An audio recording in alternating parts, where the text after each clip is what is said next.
안녕 아이들. 자, 오늘은 한장 동아시아사 네 번째 시간을 갖도록 할 거예요. 자, 그래서 우리가 4페이지로 넘어가면 동아시아의 국제 관계라고 하는 교과서로 배울 때는 보통 조공과 책봉의 외교 형식이 만들어지고 그것에 따라서 변화해 가는 과정을 보는 내용입니다. 지금 현재 교육 과정이 바뀌어가지고 뒤에 있는 송나라, 명나라 이렇게까지 나오지만 일단은 조공과 책봉 관계라는 질서를 잘 알아야 되기 때문에 이번 시간에는 그 전 시간 3강에서 봤던 내용과 마찬가지로 3세기부터 대략적으로 한 10세기 정도까지를 보도록 할 거예요. 그래서 3세기부터 한 10세기 이내에 있는 내용들이 나와 있는데 오늘 내용은 조공 책봉 관계가 처음 만들어진 내용도 나와야 되기 때문에 기원전 3세기경부터 한번 보도록 하겠습니다. 우리가 이미 처음에 얘기했던 대로 동아시아사가 시간 순서대로 되어 있지 않고 주제별로 되어 있기 때문에 과거에 나왔던 내용들의 반복과 같은 내용들도 나타난다는 점을 우리가 좀 유의하면서 보면 될 것 같고요. 역시 중심은 중국사를 좀 중심으로 두고 보도록 하겠습니다. 네. 자, 중국사를 좀 중심에 두고 보도록 하겠습니다. 조공과 책봉이라고 하는 형태가 동아시아 외교 질서의 가장 핵심이었는데요. 자, 그것이 만들어지는 시점은 하, 상, 주나라입니다. 주나라 때 주왕이 주변의 제후들에게 책봉, 봉토를 내려주는 거예요. 그래서 이 땅을 네가 다스려라 라고 봉토, 땅을 주면 그것에 대한 대가로 제후들은 주왕에게 조공을 바치는 겁니다. 공물을 바치는 행위를 하게 되는 겁니다. 그래서 조공과 책봉 질서는 사실 주나라 내부에서 왕과 제후 사이에서 일어나던 일이라고 볼 수 있어요. 자, 그러던 것이 변화하는 시점이 바로 한나라입니다. 한나라 때 보면 우리가 익히 알아야 될 두 명의 황제가 있었죠. 한 명은 유박, 한나라를 세웠던 고조였고 또 한 명은 무제였습니다. 이 두 왕이 중요하다라고 했는데 한 고조 때는 흉노와 전투가 벌어지기도 했었어요. 우리 이미 봤죠. 당시 흉노의 아주 강력한 왕은 묵tuk선우라는 왕이었고 전쟁을 벌였던 곳이 백등산이었기 때문에 백등산 전투라고도 불렀습니다. 누가 이겼어요? 네, 흉노가 이겼죠.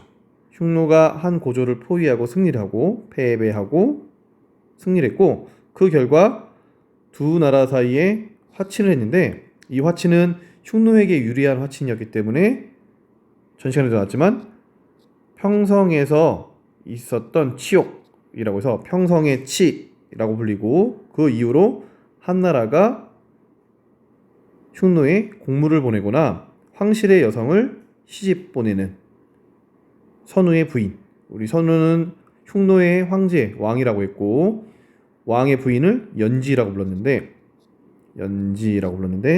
연지로서 한나라 황실의 여성을 보내는 모습을 본 적이 있었습니다. 이러한 한나라 왕실의 여인이 흉노로 갔던 사람 중에 가장 유명한 사람이 왕소군이라는 사람이 있었다라는 거 기억하시면 좋을 것 같아요. 자, 그러한 관계가 바뀌는 것이 바로 한무제입니다. 그래서 한무제는 여러모로 중요한 왕이었어요. 흉노를 정벌했을 뿐만 아니라 주변국에 대한 정벌 활동을 벌였던 황제이기도 했던 사람인데 이 시기에는 유교도 받아들였죠. 유교. 동중서라는 사람을 바탕으로 해서 유교를 국가를 이끌어 나가는 기틀로 만들었는데 이 유교의 틀 안에서 화의관이라는 것이 생겨났습니다. 중화, 발전된 문명을 지니고 있는 국가와 오랑캐 국가로 나라를 나눌 수 있다라는 것이고 바로 본인 나라, 중원에 위치해 있는 나라는 화려한 문명을 지니고 있는 나라, 그래서 중화라고 부르고 주변에 있는 나라들은 다 오랑캐라고 여기면서 과거에 주나라가 국가 내에서 시행되고 있었던 조공과 책봉 관계를 바로 다른 나라에도 적용을 하게 된 거예요. 주나라 황실에서 국가 내에서 있었던 일을 다른 나라에도 적용을 한 겁니다. 그러면 다른 나라를 책봉, 봉토를 줘야 되는 거잖아요. 땅을 줘야 되는 거잖아요. 땅을 줄 수가 없죠. 원래 본인 땅이 아니었으니까. 그래서 그냥 말로만, 의식적으로만, 의례적으로만 땅을 주고 너를 왕으로 임명한다라는 책봉의 절차를 겪고, 그 이후에 책봉이 된 나라가 한나라 황실에 조공을 바치는 관계를 맺게 됩니다. 하지만 실제로 땅을 주지 않았기 때문에 우리는 이것이 형식적인 관계였다라고 생각해 볼 필요가 있다는 거겠죠. 자, 근데 이 당시 한나라의 국제 관계는 모두 다 조공과 책봉 관계로는 설명할 수 없을 것 같아요. 왜냐면 실질적으로 아예 점령했던 나라도 있어요.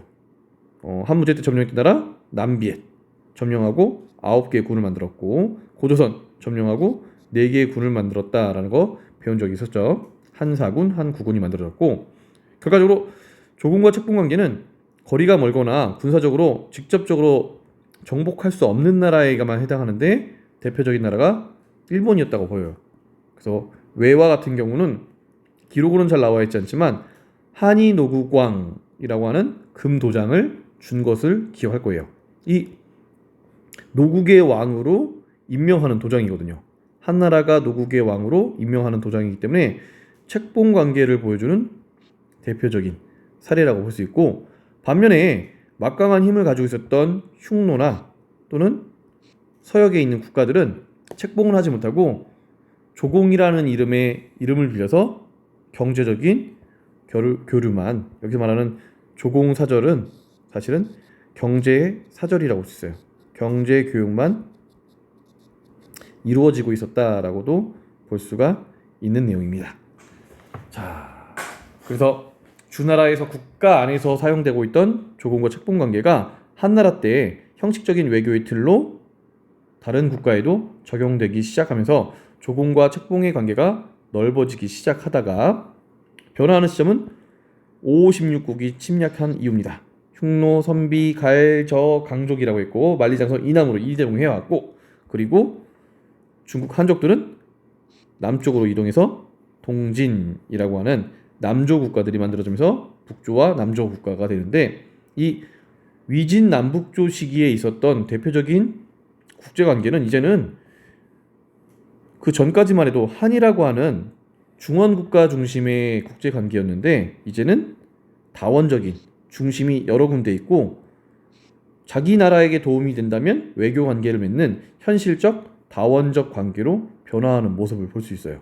그게 위진 남북조 시기에 일어났던 대표적인 특징입니다. 바로 위진 남북조 시기에 일어났던 대표적인 특징이 바로 현실적 다원적 외교예요. 이 모습을 볼 수 있는 것은 이제 바로 한국사와 연관해서 보면 되는데, 한국사 보면 가장 독특한 나라 중에 하나가 바로 고구려예요. 고구려 같은 경우는 외교 관계를 맺을 때 당시 남조 국가와 북조 국가가 있는데 모두 다 조공과 책봉 관계를 맺습니다. 남북조 모두와 책봉과 조공 관계를 맺는데, 그러면 고구려는 남조 국가와 북조 국가 모두를 섬기냐? 그것도 아니에요. 천하의 중심은 자기라고 생각해요. 다시 말하면 현실적인 이해관계에 의해서 고구려가 남북조 모두에게 책봉과 조공 관계를 맺었다는 걸 알 수 있고, 이러한 현실적인 이해관계가 맞아 떨어져서 훗날 고구려가 백제를 공격했을 때 백제의 계로왕이 북위로 가서 도와달라 사정하지만 북위가 고구려는 우리나라에 조공을 바치는 나라다라고 하면서 이를 거절하고 결국 계로왕을 사망시키며 고구려가 남하 정책에 성공하는 내용을 본 적이 있었을 거예요. 바로 현실적이었던 고구려의 외교 관계가 제대로 적용된 사례라고 볼 수가 있습니다. 하지만 고구려는 역시 자기 스스로가 천하의 중심이라고 생각했기 때문에 연호를 사용하기도 했고요. 더 나아가서는 백제와 신라의 조공을 요구하기도 합니다. 백제, 신라, 너네는 우리보다 약하잖아 라고 하면서 조공을 요구하는 모습도 보인다는 거죠.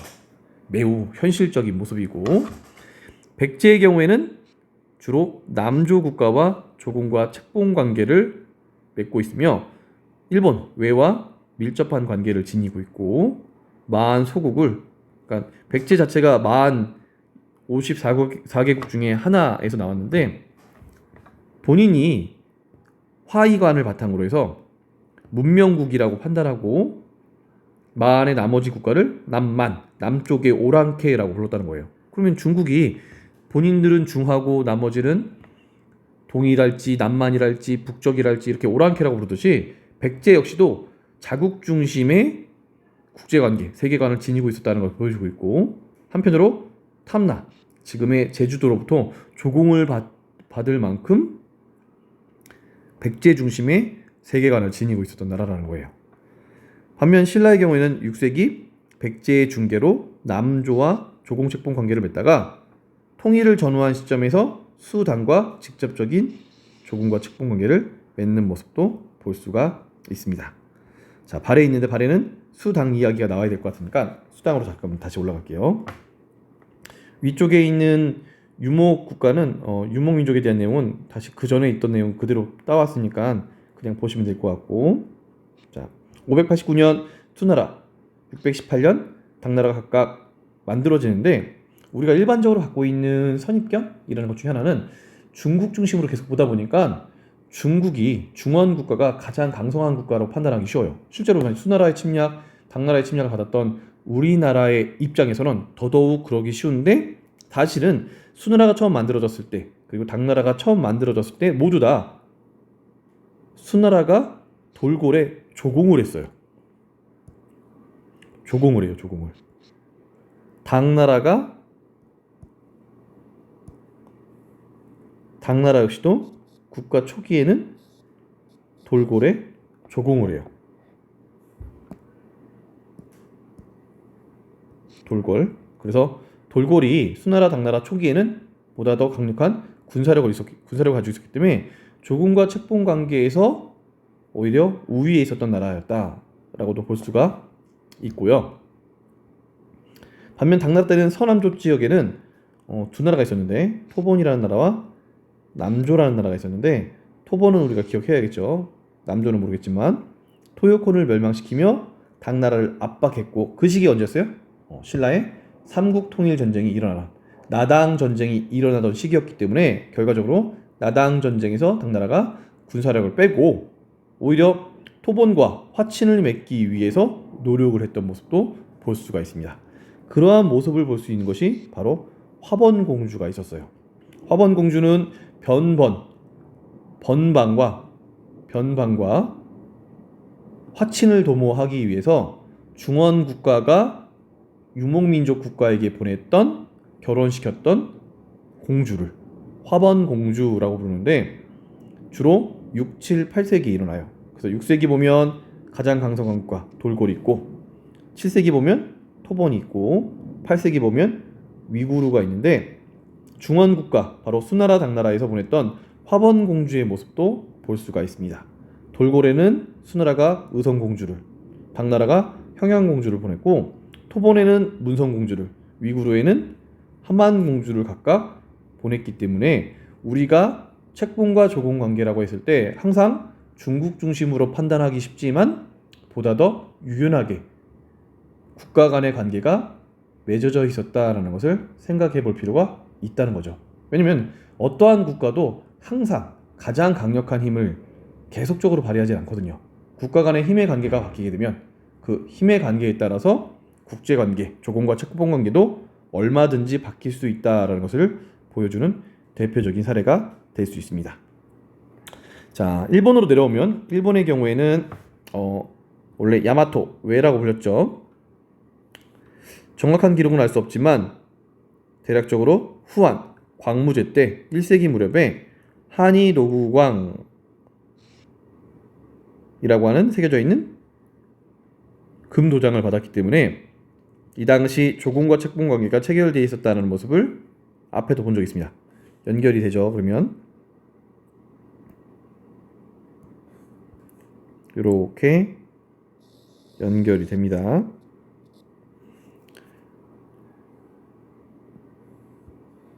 자, 그러다가 위초고 때는 여기 써있지 않지만 30여 개국의 소국이 있었고 그 중에 야마타이국의 히미코 여왕이 호칭을 받았죠. 친위 외왕이라는 호칭을 받았습니다. 이 호칭을 받았다는 건 책봉이 됐다는 거예요. 조공과 책봉 관계를 또 볼 수 있고, 자 그러다가 4세기부터 6세기 사이에는 야마토 정권이라고 보통 부르는데 이제 통일된 왕조가 등장한 것으로 보이고 남조와 책봉합니다.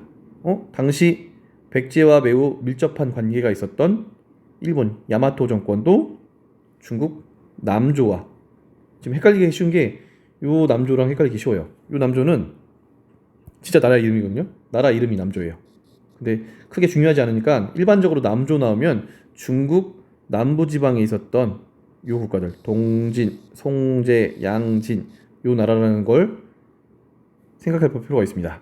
그래서 백제가 남조의 조공 책봉 관계를 맺으며 친밀한 관계를 맺었기 때문에 역시 야마토 정권도 남조와 책봉 관계, 남조의 송나라와 책봉 관계를 맺었다라는 것을 알 수 있고 백제 신라와도 사절을 왕래한 모습도 볼 수가 있습니다.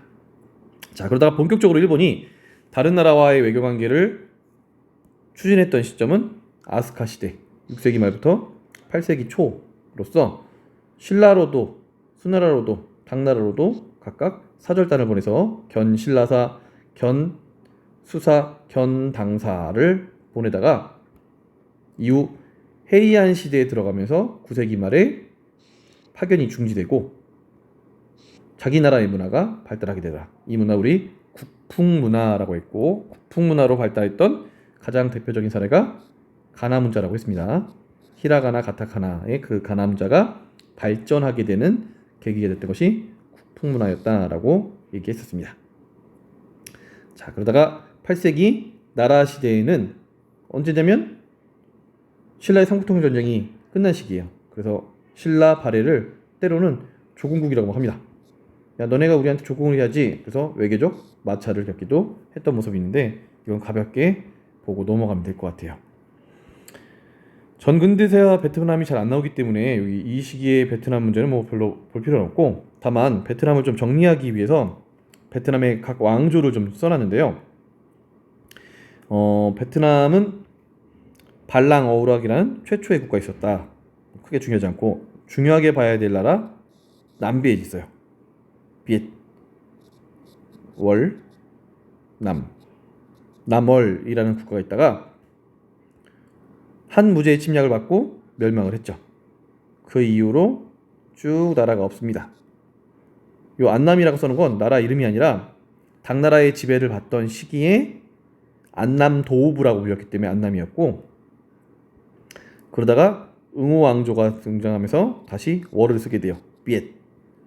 이 당시에는 큰 월, 그래서 다이비엣이라고 부르다가 이제 이 월이라는 명칭을 중심으로 나라 이름을 계속 쓰기 때문에 사실은 이거는 크게 안 바뀐다라고 보면 되고 왕족들의 성씨가 바뀌게 돼요. 응호왕조, 딘왕조, 레왕조, 리왕조, 쩐왕조, 레왕조. 근데 레왕조 두 개잖아요. 그래서 앞에 있는 것은 전레왕조, 뒤에 있는 것은 후레왕조 이런 식으로 부르고 떠이선 그리고 마지막 왕조인 응우엔이라고 부릅니다. 그래서 나라 명칭이 뭐라고 불렸는지 아래쪽에 또 써놨는데 내구월 사실은 대월이에요. 대월 이렇게 쓰다가 마지막 응우엔 왕조에서 다시 남월을 쓰려고 해요. 남비엣. 하지만 이 당시는 제국주의의 침략을 받던 시기였기 때문에 이렇게 무언가 독자적인 아니면 국가의 정체성이 드러나는 명칭을 쓰지 못하기 때문에 남월의 남자를 뒤로 보내요. 그래서 월남이라고 쓰게 됩니다. 월은 비엣이라고 했죠. 비엣남. 그래서 지금도 쓰고 있는 비엣남이라는 호칭이 응우엔 왕조 때부터 사용됐다라는 것을 볼 수가 있습니다.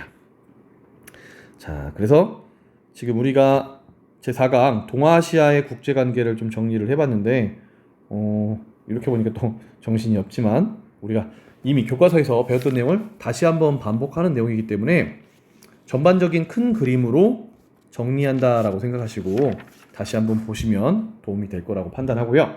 자, 그러면 오늘 내용은 여기까지 하고 다음 시간에 또 만나도록 하겠습니다. 자, 수고했습니다. 안녕.